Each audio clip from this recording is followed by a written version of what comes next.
Hay algo que está desgraciadamente naturalizado, ¿no? Y es que, por ejemplo, nosotros vemos como Jorge Fontevecchia, el director de un bisemanario, entrevista largamente a un prófugo de la justicia argentina, quien ha sido varias veces señalado como el responsable de las operaciones sucias, ¿sí? de el gobierno de Mauricio Macri para colonizar la justicia y coordinar la actividad o el mecanismo del lawfare aquí en la Argentina.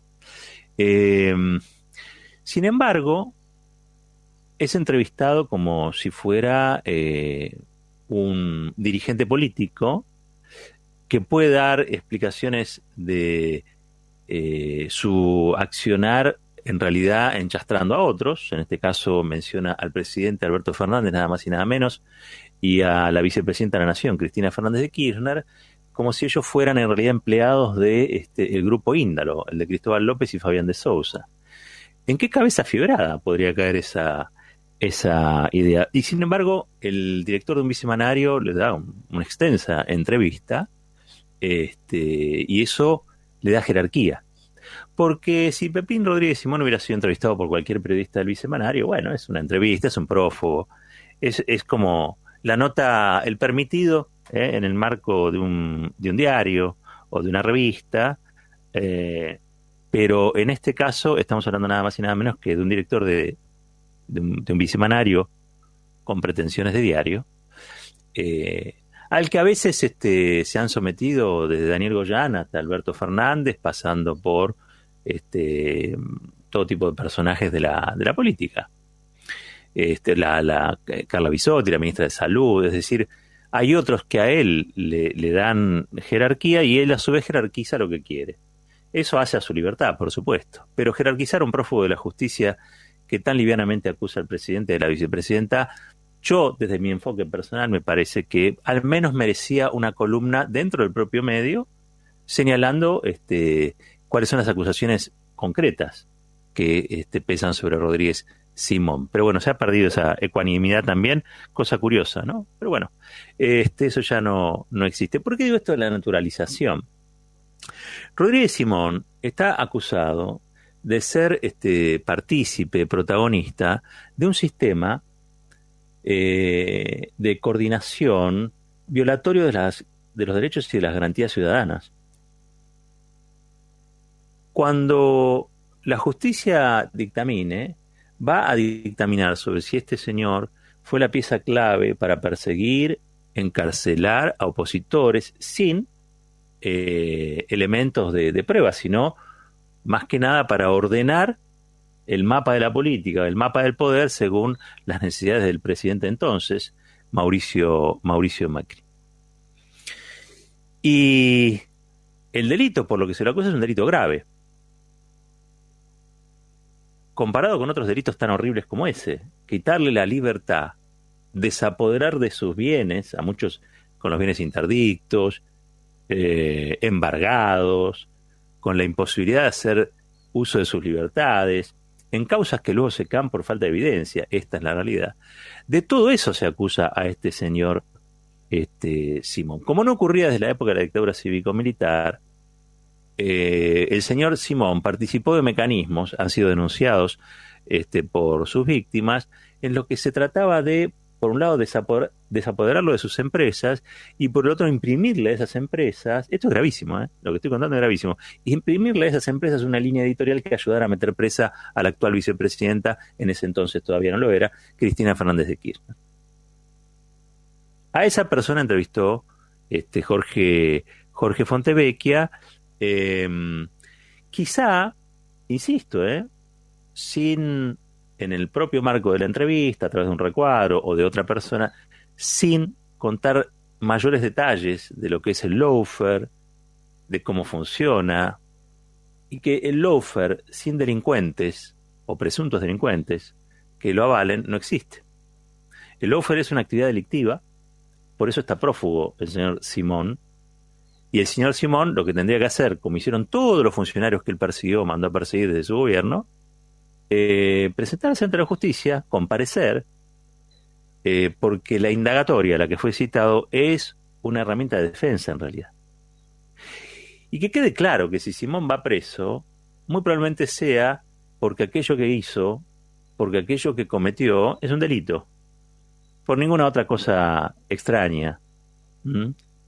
Extrañas fueron las justificaciones de esas detenciones arbitrarias, como dice el presidente, o detenciones políticas, como decimos nosotros, o yo por lo menos, que terminaron con Amado Vudú en la cárcel, que terminan todavía al día de hoy con Milagro Sala en la cárcel, el hostigamiento hacia una camada de funcionarios que fueron, en su momento ocuparon lugares importantes en los gobiernos de Cristina Kirchner. Dicho eso, esta suerte de naturalización que tiene mucho que ver con la banalización, son cosas graves pero que son tratadas casi deportivamente, con todo el respeto por el deporte, digo, pero casi como si fuera un Boca River. Entonces, che, ¿le creemos a Pepino o no le creemos? ¿Es bueno o es malo? No, no es así. Estamos hablando de cosas serias. Y esas cosas serias son la violación de los derechos y garantías. El lawfare es un drama, no para Cristina Kirchner. Cristina Kirchner tiene la posibilidad de contratar a Berardi, tiene la posibilidad de dar pelea política. El lawfare es un problema para los derechos y garantías de todos los ciudadanos y las ciudadanas del país. Que muchos no tendrían esa posibilidad de defensa. Por ejemplo, Milagro Sala. Entonces, a mí me parece que hay que tomárselo un poquito más en serio y sí señalar que todo aquello que tienda a la naturalización deportiva, donde Pepín Rodríguez Simón es lo mismo que puede llegar a ser Aníbal Fernández, está objetivamente beneficiando a esta banalización, que tanto daño nos hace. Insisto, no a los kirchneristas, no a Cristina Kirchner, no a los amigos de Cristina, no, a la sociedad argentina. La sociedad argentina no puede permitir que haya, por ejemplo, 3 jueces, integrantes de una Cámara, que han sido puestos a dedo ahí por Macri, que beneficien a su delfín Horacio Rodríguez Larreta, por ejemplo, en la causa del Paseo del Bajo. Y que sea así, de modo abierto, y que nadie reaccione frente a eso, que nadie lo señale, que nadie lo jerarquice como algo de suma gravedad. Miren, yo vengo insistiendo en que Rodríguez Larreta cometió un gravísimo error. Rodríguez Larreta podría haber sido Biden si quería, pero eligió ser Trump, ¿no? En la ciudad de Buenos Aires politizó la pandemia, judicializó un tema sanitario, ¿sí? Y cometió quizá el mayor error político de toda su carrera. Un error político que desgraciadamente él va a pagar políticamente, pero otros pagaron directamente con la salud, ¿sí? Esa decisión que demoró las medidas de cuidado, que trató de discutir la autoridad del gobierno federal para el cuidado de la salud pública, que involucró a la Corte Suprema de Justicia, que, hay que decirlo, levanta la mano para ser involucrada en todos estos asuntos, ha tenido consecuencias. Hoy yo escuchaba a varios a la mañana hablar en una mañana de estas, estaba la doctora Piovano, que coincide en ese punto, porque esto es cuantificable. Desde que Horacio Rodríguez Larreta tomó esa decisión hasta que finalmente se plegó a las decisiones del gobierno federal, es decir, abandonó la estrategia de sabotaje a las medidas sanitarias, ¿sí? Pasaron cosas. Esas cosas le van a costar la carrera a Horacio Rodríguez Larreta. Yo voy a leer algo que salió publicado no en el Evita Montonera, no salió publicado en Contraeditorial, no salió publicado en Página 12, salió publicado en The Guardian. Ustedes saben, ¿no? Un diario británico que para los ambientes donde Horacio Rodríguez Larreta es considerado un estadista, casi diría yo es como el sinónimo de la seriedad periodística. No es perfil, no, es The Guardian. The Guardian expuso que el rol de Juntos por el Cambio en la politización de la pandemia en Argentina señaló ese fenómeno. Es raro, ¿eh? Pero claro, lo que pasó es tan grave. El tema es que para ver la gravedad de las cosas hay que tener ojos que estén atentos a ver esa gravedad de las cosas. Acá se usa mucho el negacionismo para hablar de la pandemia, pero acá hay negacionismo político. El que no ve el lawfare es un negacionista. El que no ve la corrupción en el macrismo es un negacionista. El que no ve que se han violado derechos y garantías que no deben ser ni siquiera rozados por la actividad política es un negacionista.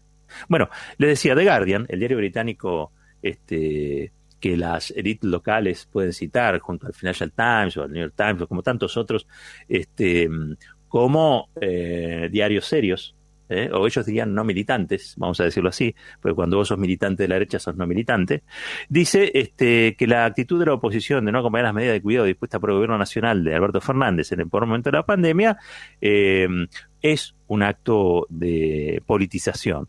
¿Sí? Dice así, el diario reflejó la politización de la pandemia en Argentina en medio de la devastadora segunda ola que atraviesa el país y señaló que en ese contexto la coalición opositora de centro-derecha Juntos por el Cambio luchó con uñas y dientes contra las medidas de cuidado dispuestas por el gobierno nacional para frenar la exponencial suba de contagios de COVID-19. Bajo el título La gente se muere en menos de una semana, la ola de COVID agarra a la Argentina con la guardia baja, el artículo trazó un escenario sobre la situación epidemiológica en el país, así como de las ambiciones políticas de los dirigentes opositores. En la publicación, el medio expuso que las restricciones del COVID están rompiendo la breve trueba política de la Argentina, ya que en las últimas semanas la oposición luchó contra Fernández hasta llegar a la Corte Suprema para revocar un edicto presidencial que cerraba las escuelas como parte de un paquete de restricciones para combatir la segunda ola, argumentando que el contagio en las aulas es insignificante. Sobre ese punto, se remarcó que el tribunal permitió que las escuelas de la ciudad de Buenos Aires siguieran impartiendo clases. Es decir, llegamos allá, digo, somos noticias. El alcalde de Buenos Aires, quien espera ganar la nominación de la coalición para la presidencia de 2023, luchó particularmente con dureza contra el cierre de escuelas, esperando no ser superado por otros aspirantes a la presidencia dentro de su coalición, como la ex ministra de Seguridad Patricia Bullrich, quienes son aún más críticos con la actual administración peronista.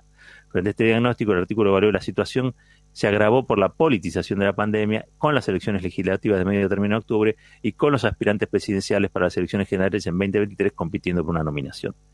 Y agregó, la coalición de oposición de centro-derecha de la Argentina, Juntos por el Cambio, luchó, esto ya lo dijimos, luchó con una... Bueno, digo, esto que para The Guardian mira con ojos de The Guardian, ¿sí? Esto que a The Guardian resume en su nota, es lo que nosotros tratamos de advertir, y era que se estaba poniendo en juego la salud de porteñas y porteños, pero también de bonaerenses y personas de la provincia de Buenos Aires. ¿Por qué? Por una cuestión política, por una cuestión proselitista, por una cuestión puramente electoral, de posicionamiento político electoral de Horacio Rodríguez Larreta, y que eso era imperdonable. Yo por eso le decía que para mí es el error de Horacio Rodríguez Larreta.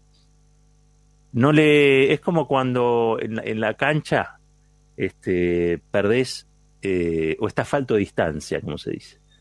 Fue el manotazo que no llega a la pelota y se clava en algún lugar del arco. ¿Por qué digo eso? Porque esto tiene consecuencias que, insisto, son cuantificables. Segundo, lo ponen más del lado de los Bolsonaro y de los Trump de la vida que de cualquier otra opción. O sea, este juego que él hacía de que era el menos malo de los malos, o el más bueno de los malos, se quiebra a partir de esto. Y creo que si The Guardian es capaz de ver que lo que hizo aquí Horacio Rodríguez Larreta fue un uso político de la pandemia para beneficiarse en términos personales o partidarios, creo que también acá tendríamos que verlo. Del mismo modo que hay que ver gravedad en lo de Pepín Rodríguez Simón, hay que ver gravedad en lo que hizo Horacio Rodríguez Larreta. El desafío es que podamos iluminar allí donde otros no quieren ver. El desafío del periodismo, creo, ¿no? Pero por otras cosas también me atrevo a decir que el negacionismo, que muchas veces está vinculado a la quema de barbijos, en realidad es la quema de un montón de otras cosas. Se queman derechos y garantías que están garantizados en la Constitución Nacional, y pareciera que es un tema menor. Mueren gentes, se saturan las guardias de los hospitales, los contagios se disponen exponencialmente, y parece un asunto casi ya hoy estadístico y sin relevancia y sin importancia. No. Tienen importancia, tienen gravedad. Y creo que el principal desafío que tenemos es no dejarnos arrastrar por esta ola de negacionismo, donde las cosas no existen, o si existen, todo vale 20. 19 minutos pasaron de las 10.